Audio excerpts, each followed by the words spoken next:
What is up, Starseeds? It's Sid, and today we are going to be talking about Feng Shui. Now, this is an ancient Chinese practice I'm sure you guys have all heard of to a certain degree, but probably haven't deep dived into yet. So today, we are going to start that process, baby. I'm so excited. I've done some videos on Chinese astrology, bdays, in the past, and I have mentioned Feng Shui in my couple of crystal videos I've done so far, deep dives into specific types. I've also talked about sleeping and what direction you should face while sleeping, so now we have to get into Feng Shui. It's all built up to this, baby, so here we go. Obviously, Feng Shui is about directing the flow of energy, success, wealth, prosperity, abundance, happiness, life force energy, qi flowing through your home. Feng Shui literally means wind, feng, and shui, water. It means wind and water, the two elements which have like this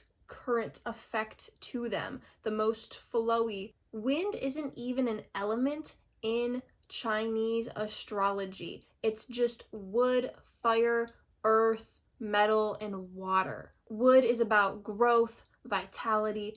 Fire is about taking action. It's passionate, transformative. Earth is grounding and stable. Metal is precise. It's about clarity, neatness, straight edge. And water is obviously about flow, balance, etc. Wind isn't even on here, but obviously the ancient Chinese recognized the importance of wind in this feng shui, which means wind, water. I believe they thought that wind was so abundant, like it's literally just the air we breathe, that it's such a given that they didn't even need to include it into these elements. Air is just the ether, it's the universe, it's the cosmos, like it's so divine, it's kind of above all of the others. And so Feng Shui is quite literally just a lot of common sense, making your home feel inviting. It's about tidying up, not having clutter, having space to walk so the energy can flow, so it's not stagnant, so it's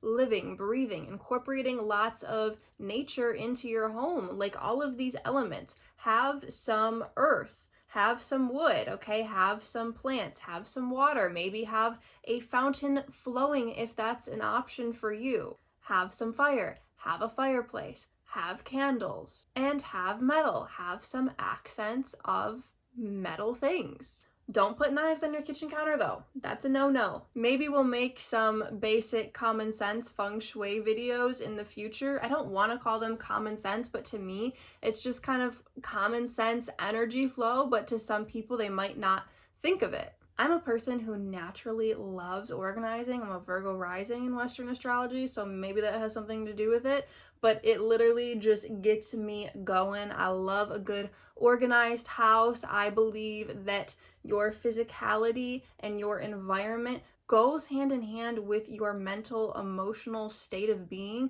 So if your setting is nice, neat, orderly, your mind is going to be nice, neat, orderly.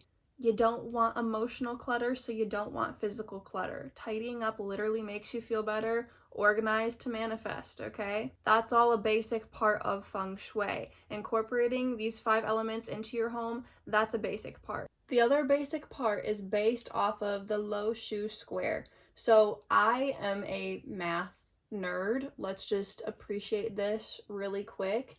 All of the columns and rows add up to 15. 4 plus 3 plus 8, 15. Or this way, 4 plus 9 plus 2, 15. All of them. Diagonal 2 plus 5 plus 8, 15. Diagonal 4 plus 5 plus 6, 15. Therefore, the corners 8 and 2 are 10, 6 and 4 are 10.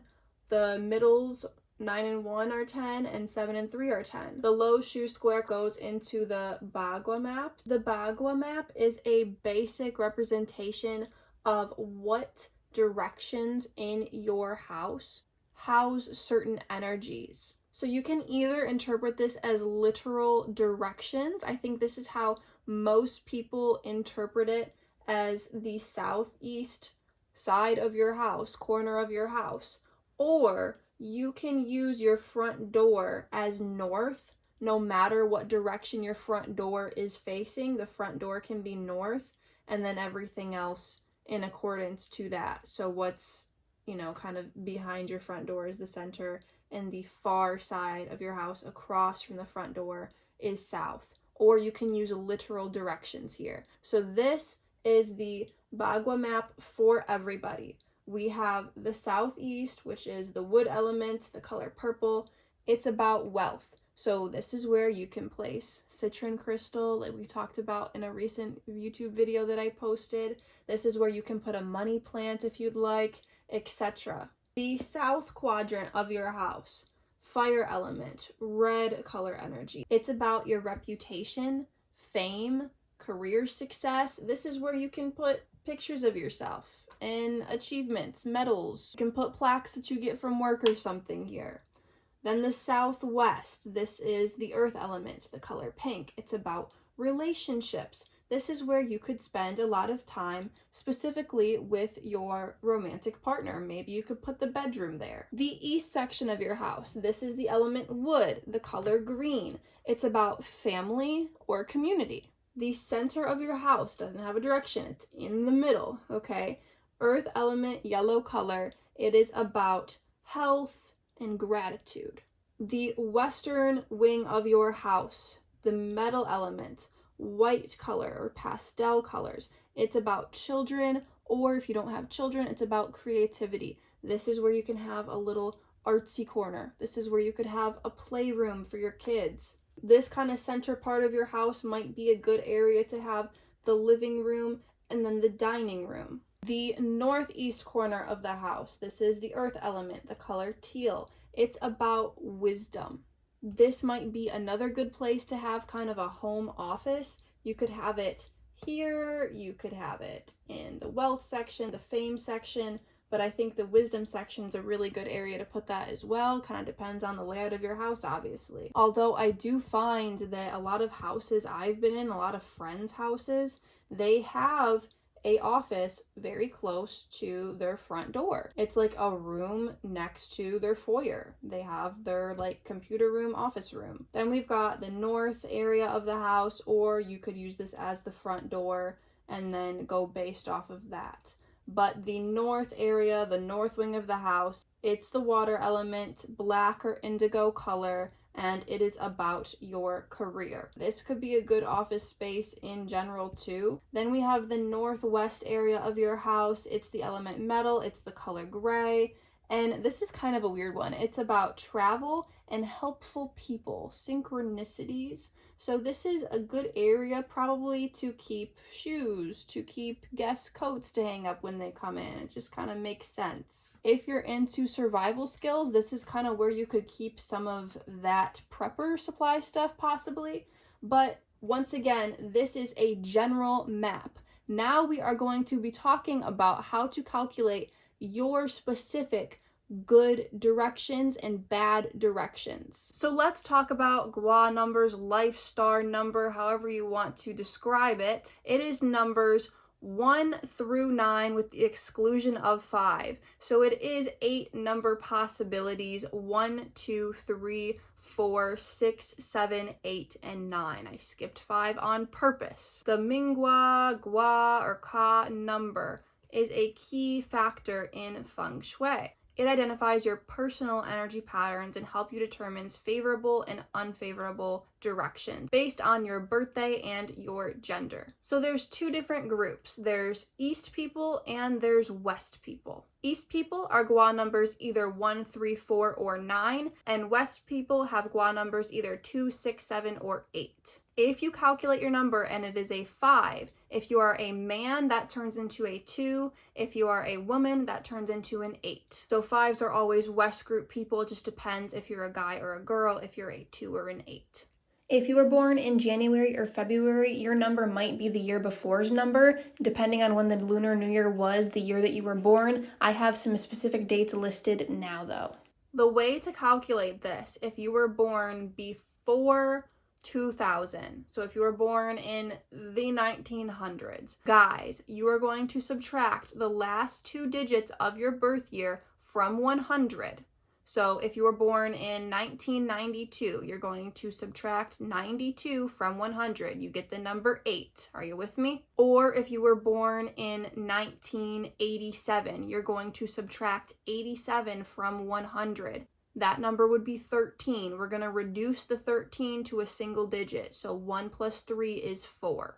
A different way to do this that's literally the same math but a different kind of mental process is take the last 2 digits of your birth year until you get a single digit and then subtract that number from 10. So if you were born in, let's say, 1992, you're going to take that 92, you're going to do 9 plus 2, that's 11. You're going to add the 1 and 1 together, that's 2. So you're going to subtract 2 from the number 10, you would get 8 once again. Or if you were born in 1987, you're going to take that 87, 8 plus 7, 15. 1 plus 5, 6. So you're going to subtract 6 from 10. Once again, you get 4. Now, if you are a guy born after the year 2000, you are going to subtract your simplified birth year number from 9 instead of 10. So if you were born in 2001, you're going to take the last 2 digits of your year, which that would only be 1 if you're born in 2001, subtract it from 9 instead of 10. So 9 minus 1, 8. Or if you were born in, let's say, 2020, the last 2 digits is 20, which simplifies to 2. 2 plus 0 is 2. You're going to take 9 minus 2, you would be 7. Now for the ladies, if you were born before 2000, if you were born in the 1900s, you're going to add the number 5 to the last 2 digits of your birth year. So if you were a girl born in, let's say, 1990, we're going to add 5 to that. So we get 95. We're going to simplify that number. 9 plus 5 is 14. 4 plus 1 is 5. Since you're a girl, that 5 would turn into an 8 because they don't do 5s. It's either 2 or 8 based on your gender. Or if you were a girl born in 1980, we're going to add 5 to that. So that would be 85. 8 plus 5 is 13. 1 plus 3 is 4, so you would be a gua number 4. Now, if you're a girl born in 2000 or above, I was born in 2001, we're going to add 6 to our birth year instead of 5. So I take my 2001, I take my 1 plus 6, that's 7. Yep, I'm a gua number 7. Now we are going to go over each of these 8 different gua numbers and their lucky and unlucky directions. Gua number 1 people, they possess deep wisdom and intuition. It is a water element. They are very adaptable and persistent, just kind of like number 1 energy. They value freedom, intellectual growth, and have a kind of mystery about them that attracts others to them. As you can see, it is an East group. Try to keep this in mind with what are good directions for them and bad directions for them. All of the East groupings are going to have the same good directions and bad directions. The thing that's going to be different with them is what thing, like success. It's not always going to be southeast. These can be jumbled up but still in the good column. These bad ones can be jumbled up with the total loss versus 6 killings. The directions might be different, but they are going to be the same directions in the same columns. Gua number 2, you can see that this is a West group.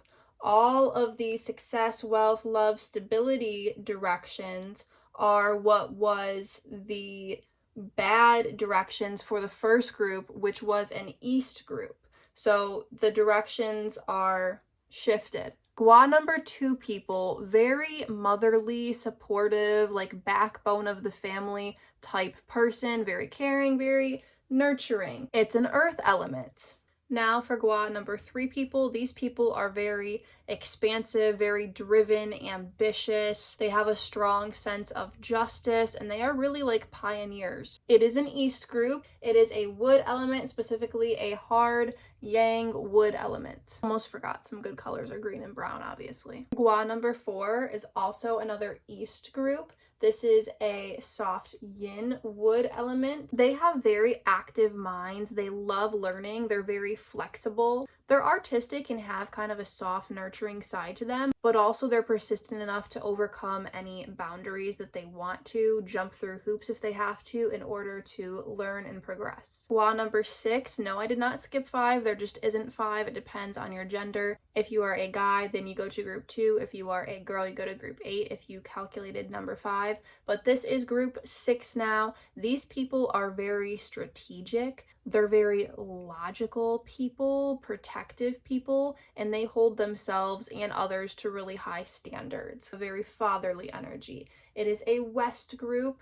The element is yang, hard metal. Gua number 7 people can come across kind of rude in the way that they speak sometimes, but they are naturally good speakers and want to share their message. Good at knowing people and networking. They're very communicative, joyful, and charismatic. This is another West group. It is a soft yin metal group. Gua number 8 people might seem like they're kind of reserved, but really they are very strong, very loyal, and they are spiritual seekers. That's why they're called the sage. Really value stability and self-cultivation. It's another West group. It is hard yang earth. And last but not least, Gua number 9. These people are very noticed. They're very fiery, feisty, dramatic, passionate, intelligent. They are really warm and they can bring clarity to any kind of situation. They also crave that recognition and spotlight on them. It's an East group, the fire element. Anyways, I just want you guys to remember that this is literally a 50-50 split if you are an East or West person. Yes, depending on the groups, it breaks up even more based on your specific number. There is like a 12.5% chance, but this is still a very general art. I think infusing your Gua number with basic feng shui, looking at your chart of lucky and unlucky directions next to the basic feng shui map, the bagua, you can look at your house, your specific environment, your piece of land that you are designing, whatever you're looking at.